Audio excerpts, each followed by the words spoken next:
Gerakan beli produk Kanada, cara hambat laju dagangan asal Amerika.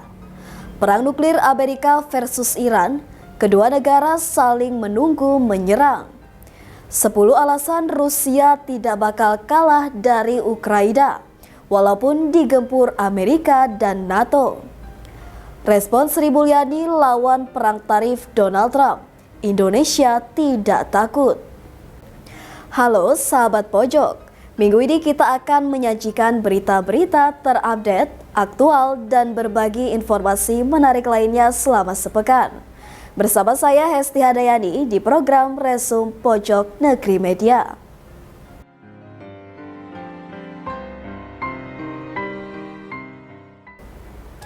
Kebijakan pengenaan tarif yang dilakukan oleh Presiden Amerika Serikat Donald Trump telah memicu peralihan konsumen Kanada dari produk Amerika Serikat. Pembeli di Kanada semakin mencari produk buatan lokal, hingga membuat beberapa pesanan ekspor jeruk dan minuman Amerika Serikat ke Kanada harus dibatalkan. Gerakan beli produk Kanada telah mengirimkan gelombang kekhawatiran baru bagi perusahaan-perusahaan Amerika Serikat yang menjual produk mereka di rak retail Kanada. Berikut informasi selengkapnya. Kebijakan pengenaan tarif yang dilakukan oleh Presiden Amerika Serikat atau AS, Donald Trump, telah memicu peralihan konsumen Kanada dari produk AS. Pembeli di Kanada semakin mencari produk buatan lokal, hingga membuat beberapa pesanan ekspor jeruk dan minuman AS ke Kanada harus dibatalkan. Mengutip Reuters, Selasa 1 April 2025, gerakan beli produk Kanada telah mengirimkan gelombang kekhawatiran baru bagi perusahaan-perusahaan AS yang menjual produk mereka di rak retail Kanada. Pembuat popok yang berbasis di California, Parasolco, misalnya, telah bekerja sama sejak Januari dengan distributor untuk memperluas penjualan popok dan tisu bayi ke pengecer baru di Kanada hingga ke toko serba ada. Namun, pada awal Maret, distributor menghentikan pengerjaan kesepakatan itu karena meningkatnya sentimen anti-Amerika di Kanada.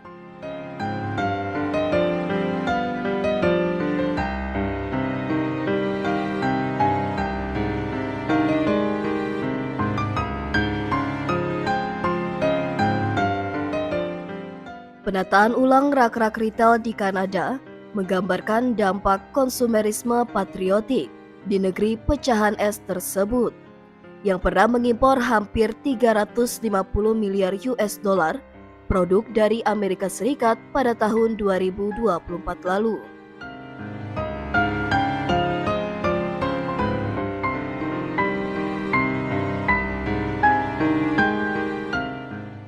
Serangan Presiden AS Donald Trump untuk mencaplok Kanada, penerapan pungutan sebesar 25% pada baja dan aluminium dari Kanada, serta ancaman untuk mengenakan pajak pada semua impor lain dari negara tersebut, telah memicu seruan di antara banyak pembeli Kanada untuk menghindari produk buatan AS.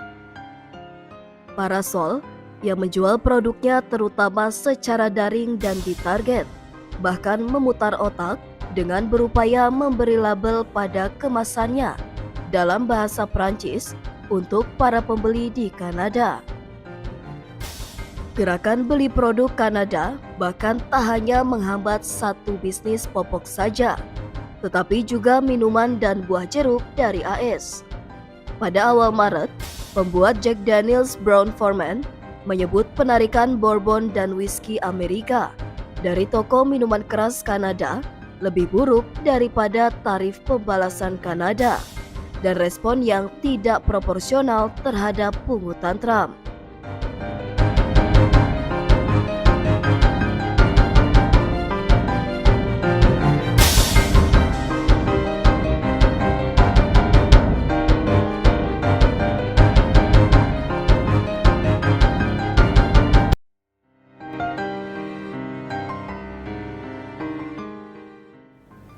Iran memberikan peringatan keras kepada Amerika Serikat dan sekutunya bahwa negara itu tidak akan memiliki pilihan lain selain mengejar senjata nuklir jika menghadapi serangan militer. Berikut informasi selengkapnya. Iran memberikan peringatan keras kepada Amerika Serikat dan sekutunya bahwa negara itu tidak akan memiliki pilihan lain selain mengejar senjata nuklir jika menghadapi serangan militer.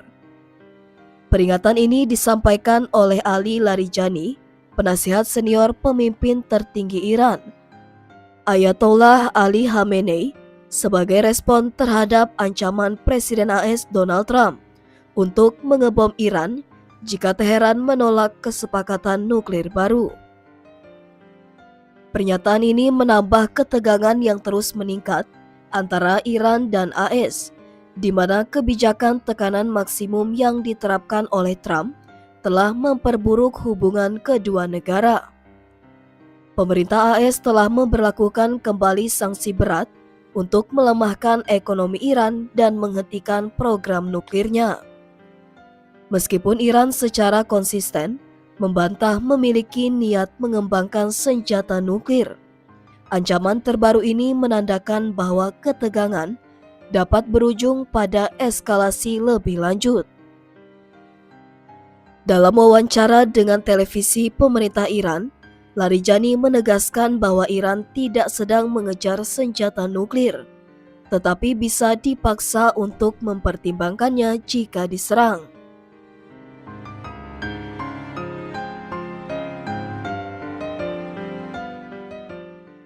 Ia juga memperingatkan bahwa tindakan militer dari AS atau Israel akan membuat Teheran mempertimbangkan kembali sikapnya terhadap program nuklir.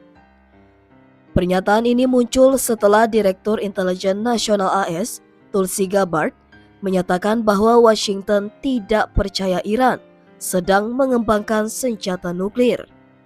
Namun, ia juga mencatat bahwa tabu mengenai diskusi senjata nuklir di Iran tampaknya makin melemah. Pernyataan Trump makin memperburuk situasi. Dalam wawancara dengan NBC, ia memperingatkan bahwa akan ada pemboman jika Iran menolak kesepakatan nuklir baru. Selain itu, Trump juga mengancam akan menerapkan tarif sekunder terhadap Iran, sebuah langkah yang dapat memperburuk krisis ekonomi di negara tersebut. Namun, ancaman ini langsung ditanggapi dengan tegas oleh pemimpin tertinggi Iran, Ayatollah Ali Khamenei. Dalam pidatonya pada Senin lalu, ia menepis ancaman AS dan menyatakan bahwa Iran siap memberikan balasan yang setimpal jika AS benar-benar melakukan tindakan militer. Sementara ketegangan meningkat, ada indikasi bahwa jalur diplomasi belum sepenuhnya tertutup. Bulan lalu, Trump mengirimkan surat kepada Khamenei untuk meminta negosiasi nuklir dan memperingatkan kemungkinan tindakan militer. Iran mengonfirmasi bahwa surat tersebut telah dibalas melalui Oman, meskipun mereka menegaskan bahwa negosiasi langsung tidak akan terjadi selama masih berada di bawah tekanan sanksi. Kementerian Luar Negeri Iran juga telah memanggil kuasa usaha kedutaan Swiss yang mewakili kepentingan AS di Teheran sebagai bentuk protes terhadap ancaman Trump. Ini menandakan bahwa meskipun eskalasi terus terjadi, masih ada upaya diplomatik yang dilakukan di balik layar. Ketegangan antara AS dan Iran telah memicu berbagai reaksi dari pengamat internasional. Trita Parsi, Wakil Presiden Eksekutif Quincy Institute for Responsible Statecraft, mengatakan kepada Newsweek bahwa situasi ini bisa menjadi makin berbahaya jika kedua pihak tidak mengadopsi pendekatan yang lebih realistis dalam negosiasi.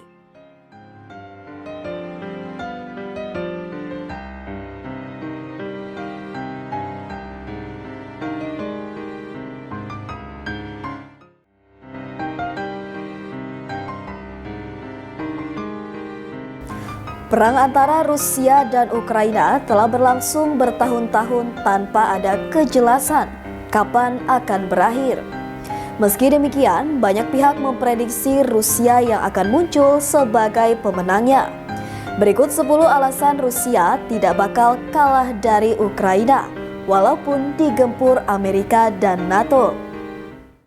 Perang antara Rusia dan Ukraina telah berlangsung bertahun-tahun tanpa ada kejelasan kapan akan berakhir.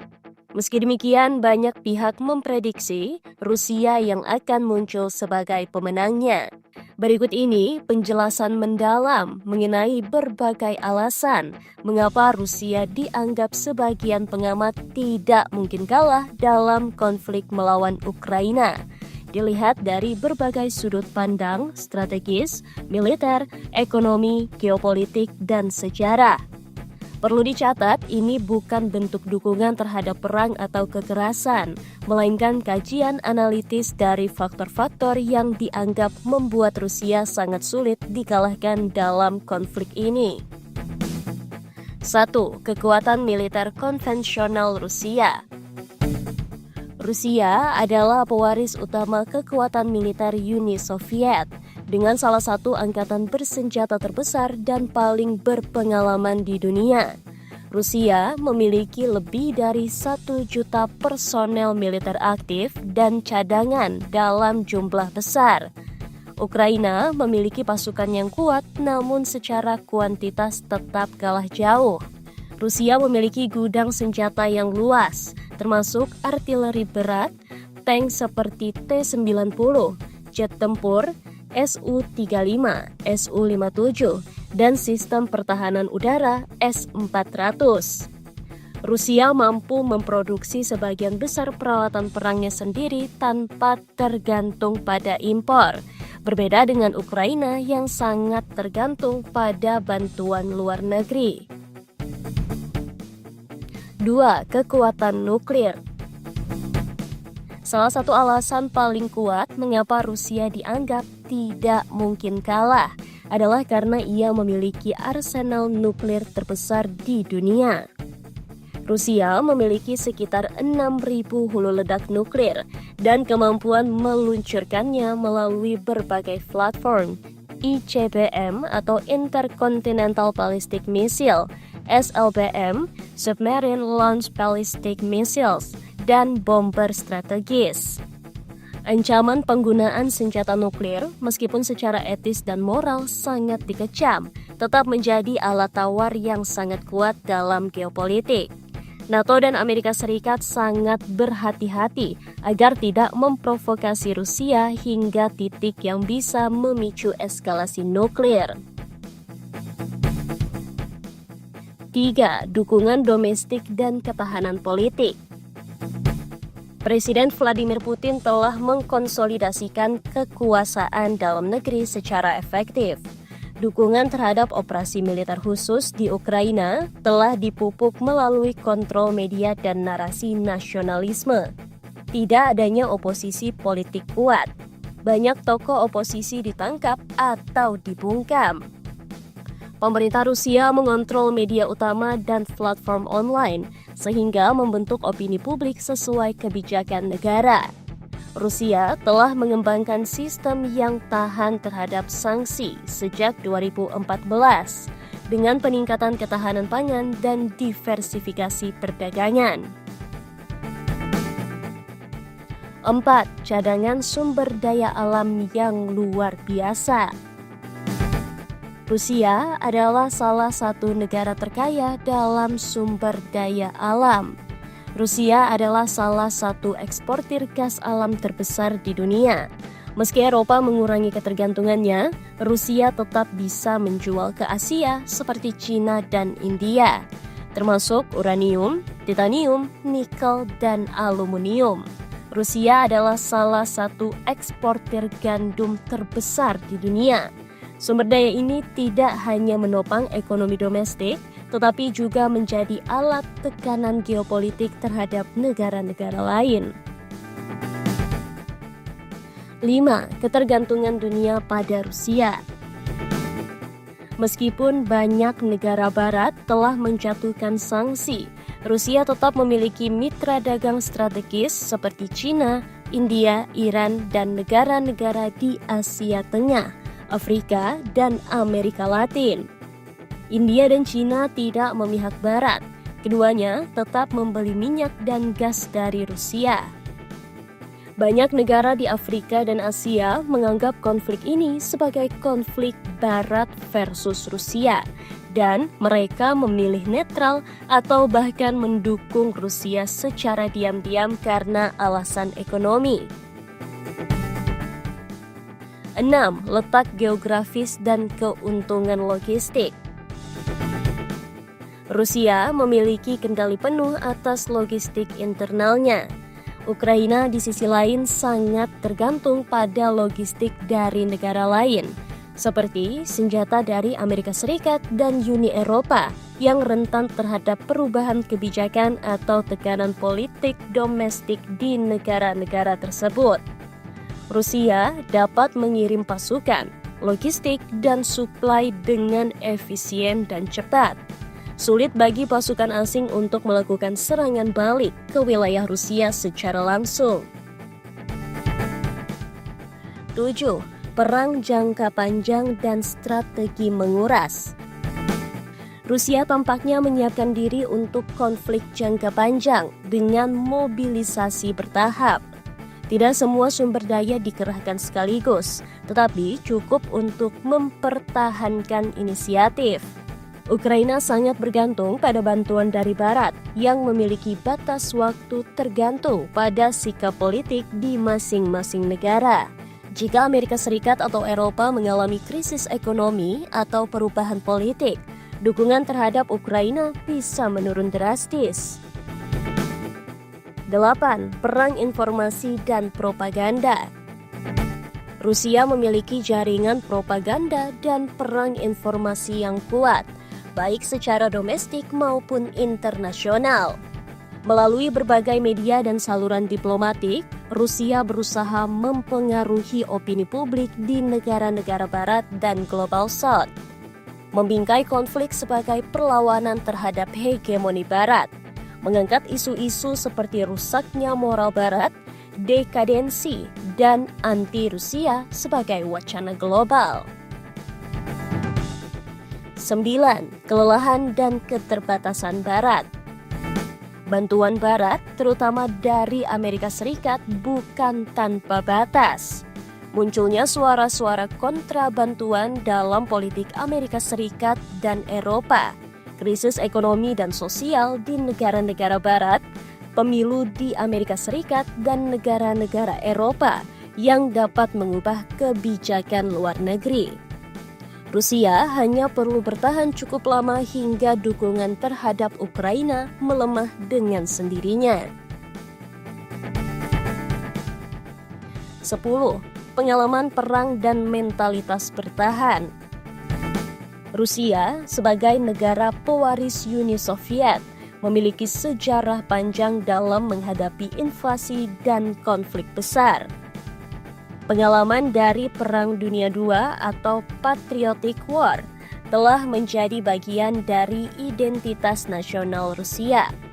Bangsa Rusia memiliki sejarah kelam bertahan dari invasi Napoleon, Nazi Jerman, dan embargo ekonomi. Mentalitas semua dikorbankan demi tanah air ini membuat mereka cenderung tidak menyerah atau mengakui kekalahan bahkan ketika dalam posisi sulit.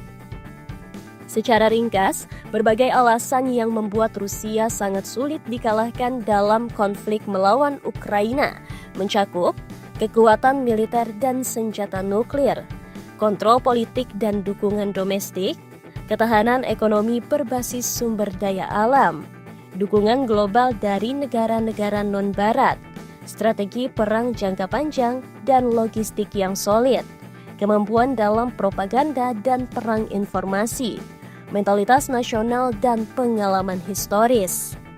Namun, ini tidak berarti Rusia akan menang secara mutlak atau tanpa kerugian. Perang adalah permainan kompleks dan penuh variabel. Ukraina juga menunjukkan perlawanan heroik yang tak terduga dan berhasil menarik dukungan global secara besar-besaran. Tapi, jika pertanyaannya adalah apakah Rusia mungkin kalah secara total, maka jawabannya sangat kecil kemungkinannya selama semua faktor di atas masih berjalan sebagaimana mestinya.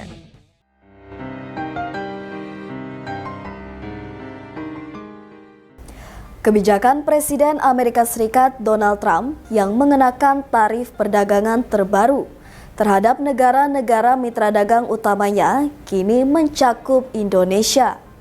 Kementerian Keuangan di bawah kepemimpinan Menteri Keuangan Sri Mulyani Indrawati memastikan pemerintah akan terus memitigasi dampak negatif dari kebijakan Trump itu yang mengenakan tarif timbal balik senilai 32%. Berikut informasi selengkapnya. Kebijakan Presiden Amerika Serikat Donald Trump yang mengenakan tarif perdagangan terbaru terhadap negara-negara mitra dagang utamanya kini mencakup Indonesia. Kementerian Keuangan di bawah kepemimpinan Menteri Keuangan Sri Mulyani Indrawati memastikan pemerintah akan terus memitigasi dampak negatif dari kebijakan Trump itu yang mengenakan tarif timbal balik senilai 32%.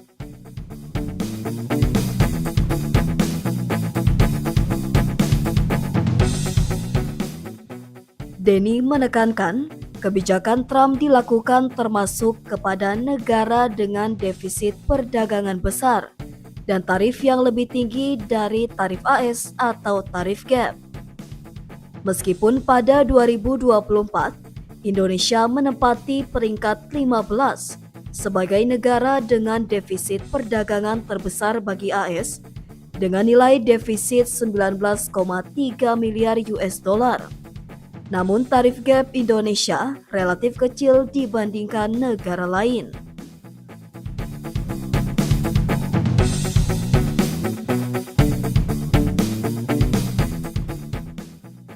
Menurut Denny, kebijakan Trump ini sebetulnya juga membuka peluang bagi Indonesia.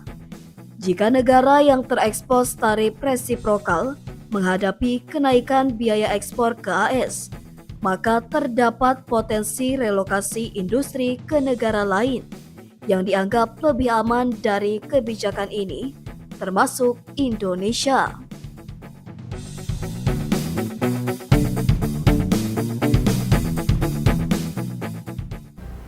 Itu tadi berita terhangat selama sepekan ini. Nantikan berita lainnya di web kami di pojoknegri.com dan di channel YouTube Pojok Negeri Media.